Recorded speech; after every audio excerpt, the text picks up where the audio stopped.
Hello, in today's video we're going to have a look at what to expect if you're boarding a cruise ship in Southampton.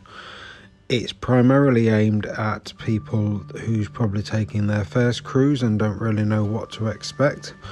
So we just thought we'd offer some tips and advice. Main tip really is to always aim to stay the night before, because you can be thinking of probably boarding your cruise ship from 11 o'clock on the morning of embarkation. We always choose to stay at the Holiday Inn. There are plenty of other options around Southampton, but these can get busy depending on the dates because of things like the Southampton Boat Show. To give you an idea of the price, we stayed in September.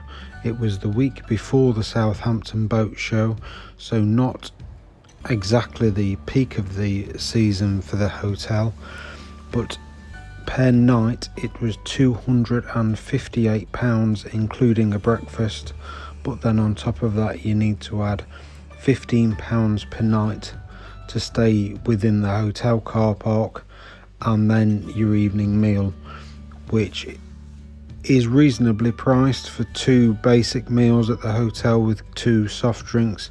Came to probably between £40 and £50, so probably £25 a head you need to allow for your evening meal. So it's not a cheap option. You're easily spending £300 by the time you've done your car parking and your meal just for a night stay before the cruise, but it's well worth it. Like I say, there are plenty of other options available in Southampton, but we opt for this particular hotel because of one, its location, and two, the stunning views that it offers. We always stay in what's known as a harbour view room. These are probably the most expensive, but they are the ones that give you one of the best views of the port. If you're willing to get up at 5 o'clock in the morning, you can often get a sneaky peek at your cruise ship arriving, as that's what time they start to arrive back to Southampton, ready for the passengers to start disembarking from 6 AM. Another reason for staying at the Holiday Inn is because of its proximity to the cruise port.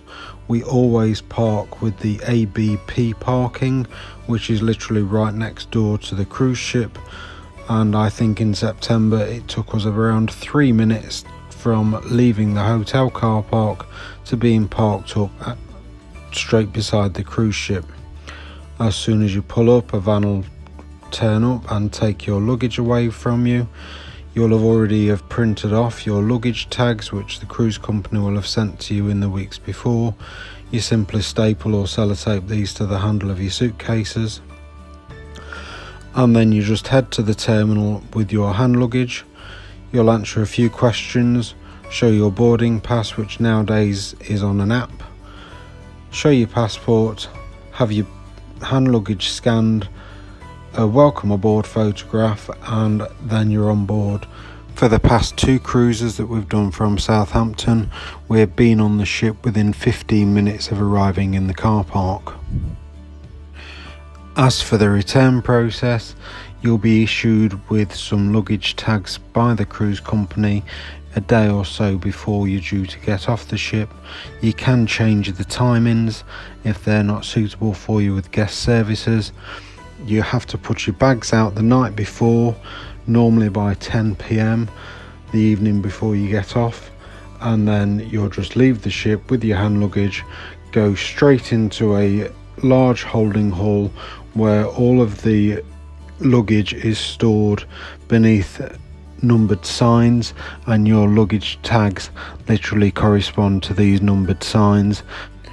Hopefully this video has been helpful to you. Happy cruising, and please don't forget to like and subscribe the video. Thank you very much.